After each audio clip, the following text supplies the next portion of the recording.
Tens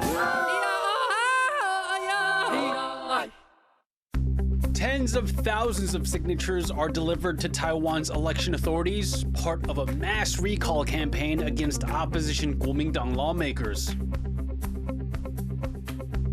Taiwan stocks tumble as the market reels from tariffs announced by U.S. President Donald Trump. The top U.S. diplomat Marco Rubio visits Panama amid threats by President Trump to take back control of the Panama Canal. Plus, fuel, fertilizer, and artificial reefs, driftwood finds new uses with the help of Taiwanese innovation.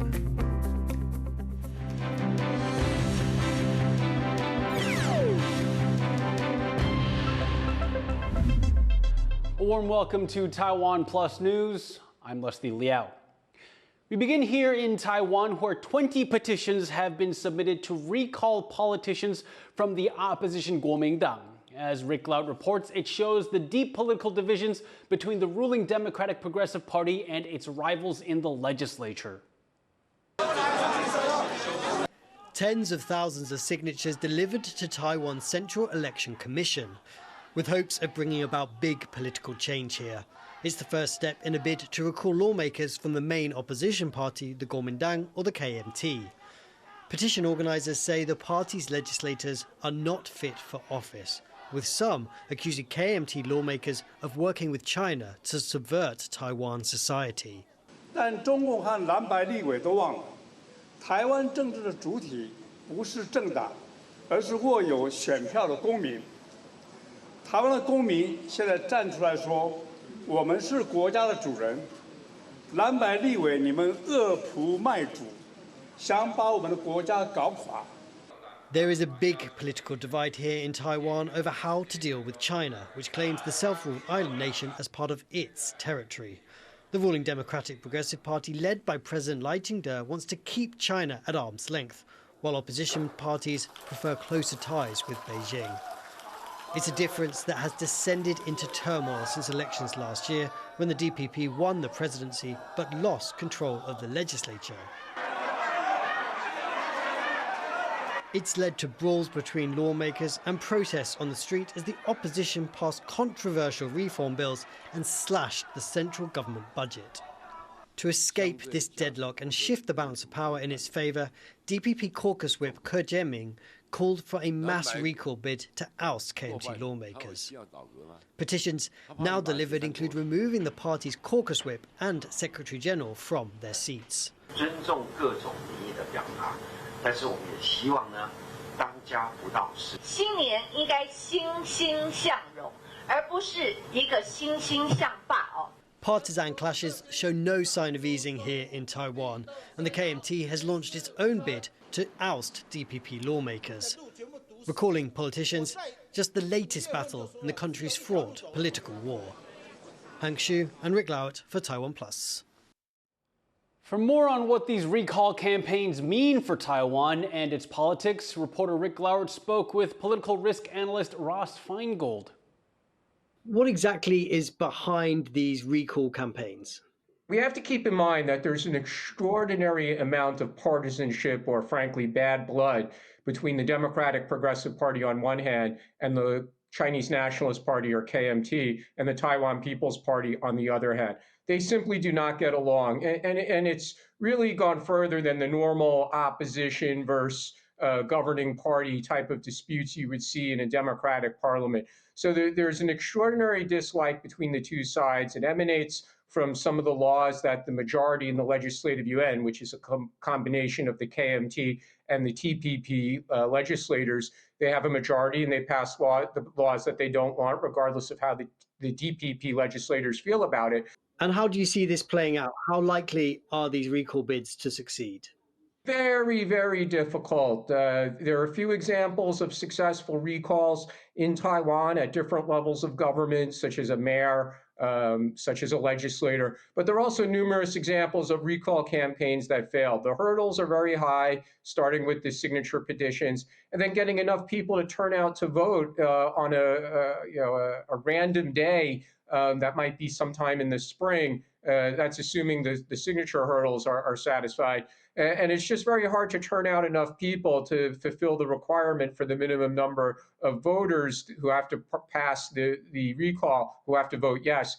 This is the latest drama in months of turbulent politics here in Taiwan. Just why is Taiwan politics being so dramatic and so divisive at the moment?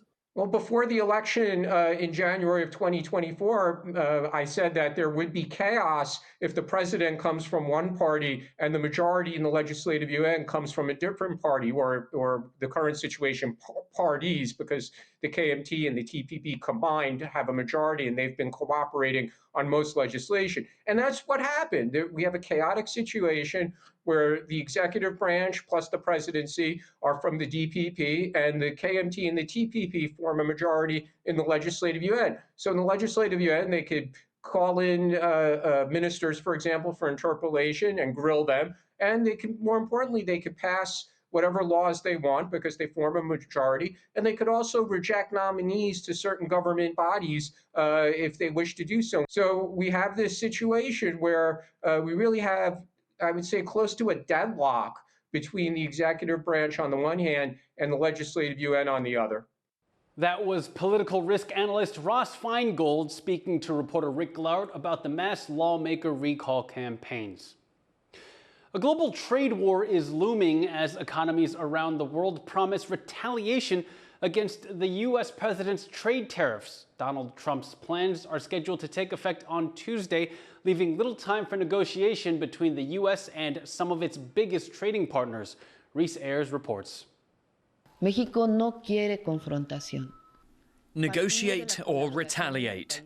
Countries around the world are responding to US President Donald Trump's sweeping tariffs, set to strike some of the country's biggest trading partners on Tuesday, with southern neighbor Mexico both promising retaliation and urging Trump to come to the negotiating table. Le dije, a ver, presidente Trump, en vez de estar peleándonos con tarifas, pues vamos hablando. Así se entiende la gente. Vamos hablando, vámonos comunicando, vámonos coordinando, pero no. And to the north, Prime Minister Justin Trudeau has announced Canada's own two-stage 25% tariff plan on $107 billion worth of American goods, matching the taxes Trump levied on Canada and Mexico. And speaking directly to the American people, Trudeau warned that it's citizens who will pay the price for a trade war. It will raise costs for you, including food at the grocery store, gas at the pump. They will impede your access to an affordable supply of vital goods crucial for U.S. security. Across the Atlantic, European leaders are meeting in Brussels in anticipation of their own round of tariffs, which Trump has said will definitely happen, with the European Commission saying they'll respond firmly to any unfair action. The UK, however, could be spared if, Trump says, a deal is struck. Well, Prime Minister Starmer has been very nice. We've had a couple of meetings. We've had numerous phone calls. We're getting along very well. We'll see whether or not we can balance out our budget. With the European Union, it's $350 billion deficit. So obviously something's going to take place there. And as the US dollar soars, stock markets across Europe and Asia, including in Taiwan, tumbled on Monday as investors digested the impact of the tariffs.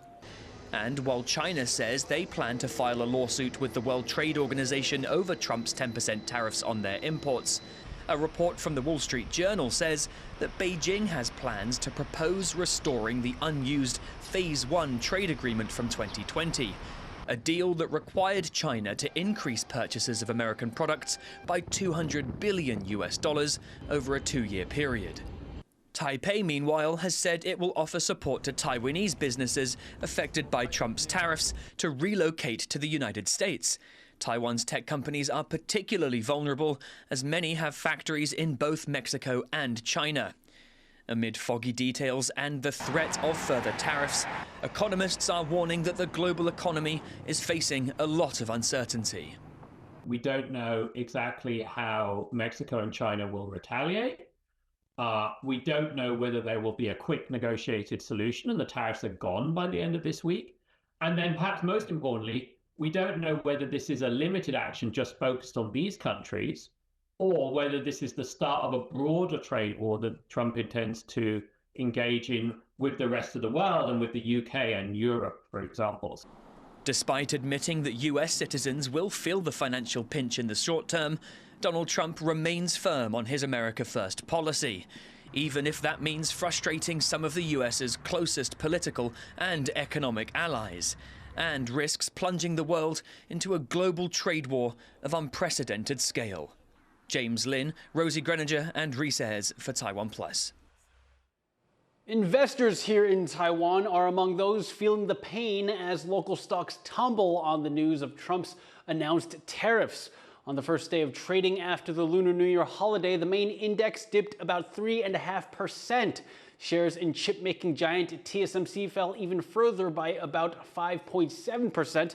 But analysts say Trump's tariffs would likely backfire or could trigger a global tariff war. U.S. Secretary of State Marco Rubio is on his first overseas trip since taking office, and he's chosen Panama as his first destination, where relations are on edge after U.S. President Donald Trump threatened to take back the Panama Canal. Louise Watt reports.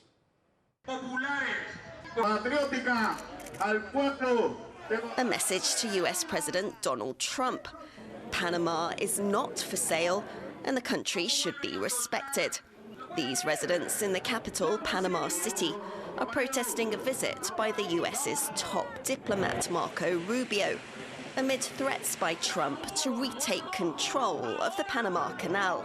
Quiere anexarse Canadá, quiere invadir México, quiere tomar el canal, quiere arrancar Groenlandia a Dinamarca. Quiere decir que Trump lo que está buscando es la tercera guerra mundial. Y los pueblos del mundo y los gobiernos del mundo están obligados a derrotar el delirio del emperador delirante norteamericano.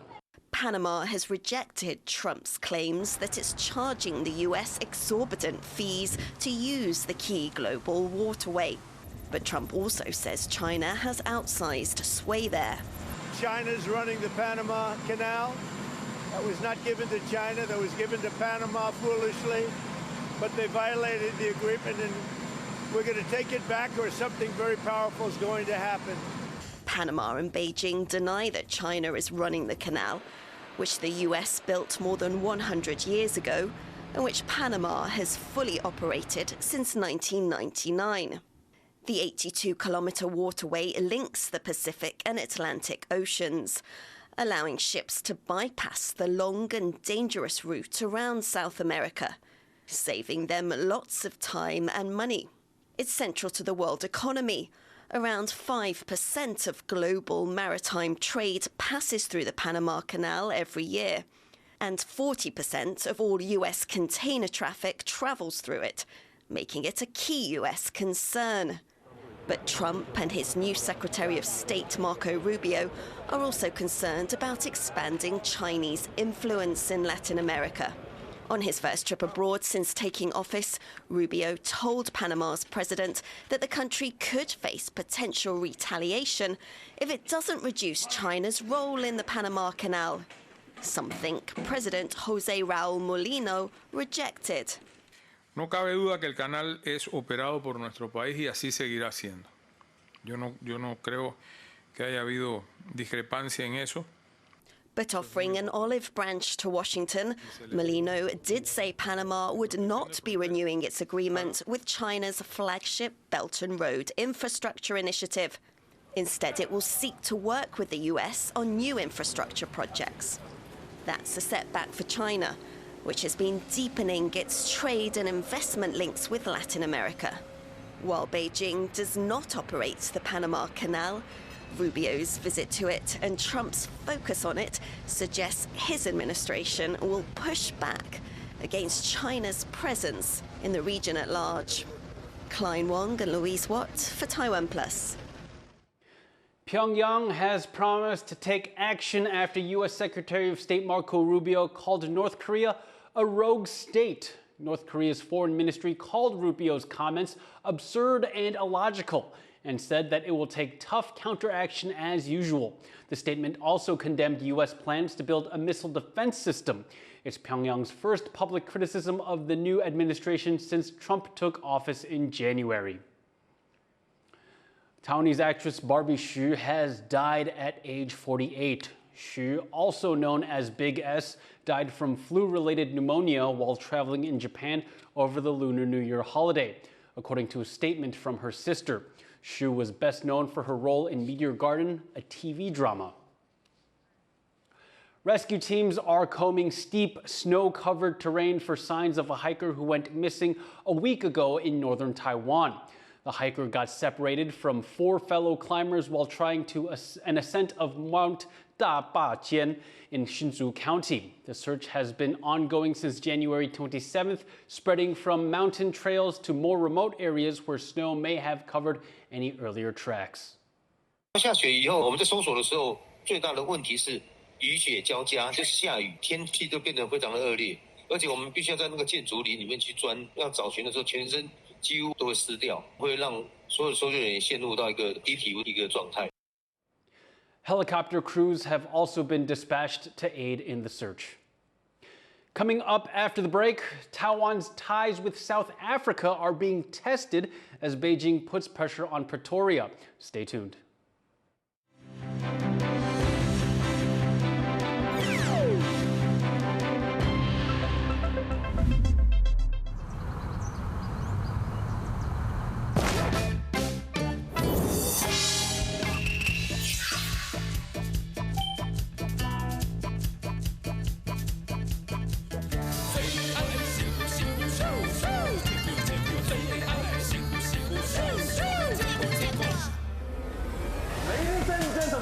Put your hands up!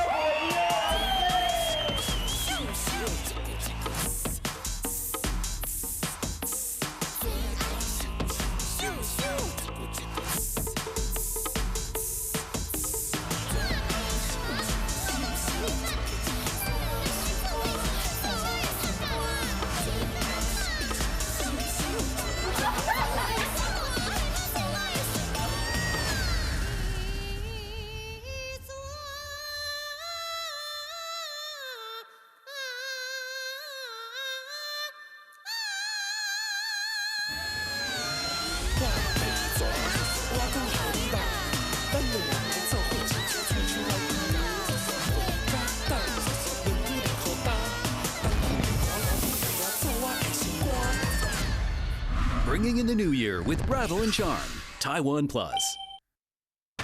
In the face of adversity, the power of truth. A roadmap for a just and open world, charted by the freest country in Asia. Taipei for TaiwanPlus. TaiwanPlus News, a voice of freedom in Asia.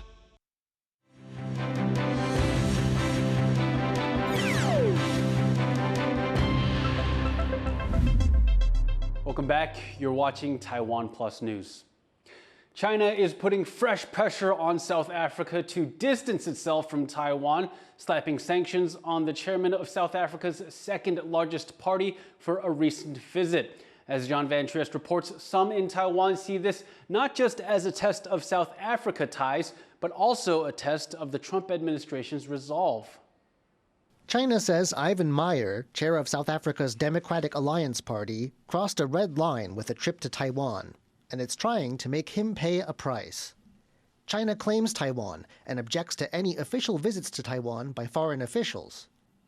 Meyer and his family are now banned from China, a potentially awkward situation for the chair of South Africa's second biggest party, given China's status as South Africa's biggest trading partner and its clout across the African continent. But this is just one part of an ongoing pressure campaign aimed at pushing South Africa and Taiwan apart. Though South Africa has recognized China since 1998, it's agreed to let Taiwan keep up an unofficial liaison office, similar to the many other de facto embassies Taiwan has around the world. China has decided that arrangement's time is up. In an apparent response to Meyer's sanctioning, the South African government's now repeating a demand it first made last year, that Taiwan move its office out of the capital, Pretoria. The new deadline is the end of March, And the office could also face downgrading in status from liaison office to a mere trade office. Taiwan's foreign ministry says it's already responding. 外交部长林佳龙于接获外管通报后，第一时间再度召集应变小组，讨论因应方式，并在年假期间与国内外相关同仁随时保持联系。同时，也指示亚非司司长贺忠义立即召见南非新任驻台代表，表达我政府严正关切。There is opposition from some corners of South Africa's political sphere, notably from other members of Meyer's Democratic Alliance. MP Emma Louise Powell has said the party will oppose any attempt to, as she put it, evict Taiwan's office. And the Inkatha Freedom Party previously voiced concern about what impact forcing Taiwan's office to move could have on the nearly 3 decades of unofficial ties Taiwan has developed with South Africa. Back in Taiwan, though, some see this diplomatic tussle as about more than just Taiwan and South Africa. There are even suggestions from some analysts this could be about testing the waters with a new Trump administration. How will the U.S., up to now Taiwan's security guarantor, react? 台湾这样的议题啊，是否是川普政府所非常关切的？愿意为台湾出来，这个抵抗南非的压力，这要有待观察。If this analysis is right, the fight over Taiwan's South Africa office could turn into one more piece in the larger rivalry between the world's 2 biggest powers. John Su and John Van Trieste for TaiwanPlus. OpenAI has launched a new online AI tool that can create in-depth research reports on many subjects. The company says this could replace a significant amount of human labor.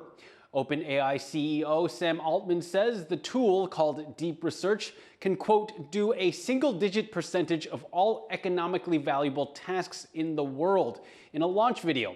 The company showed its agent producing reports about science and finance. Deep Research is the second tool released by the company this year.